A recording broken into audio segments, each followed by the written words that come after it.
So I just had to have a very difficult conversation with my sailors. I had to tell my sailors that if somebody looked at you and it is possible that they could assume that you are not an American, start carrying your passport around.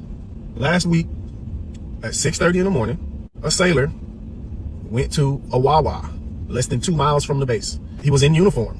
He pulls out of the parking lot, is almost immediately stopped by a Norfolk police marked vehicle.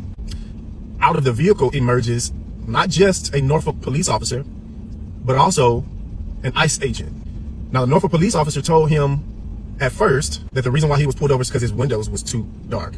When the sailor in uniform provides paperwork that proved that his vehicle was within Virginia regulations for tint, the ICE agent tells this sailor that he has reasonable suspicion to believe that sailor was in the United States illegally, that he needed to provide identification to prove otherwise.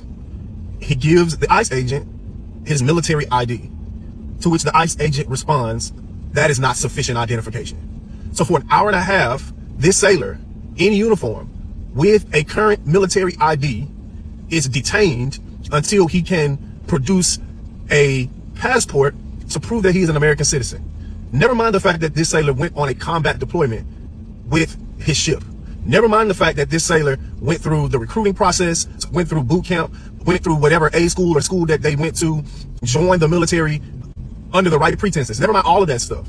A Norfolk police officer riding around with an ICE agent looks at him because he's Hispanic. That's reasonable suspicion to believe that he's in America illegally. Yes, I had to tell my sailors, who many of them are of Hispanic descent. Some of them are Africans. I had to tell my sailors, if somebody could look at you and say, I don't know if they're American, then you got to carry around your passport.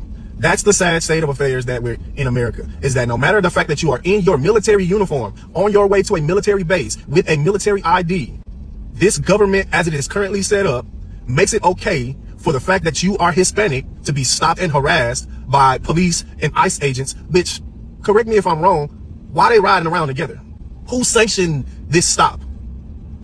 I would like to know the connection between these two officers, because why is an ICE agent getting out of a Norfolk Police Department police officer's vehicle during a traffic stop?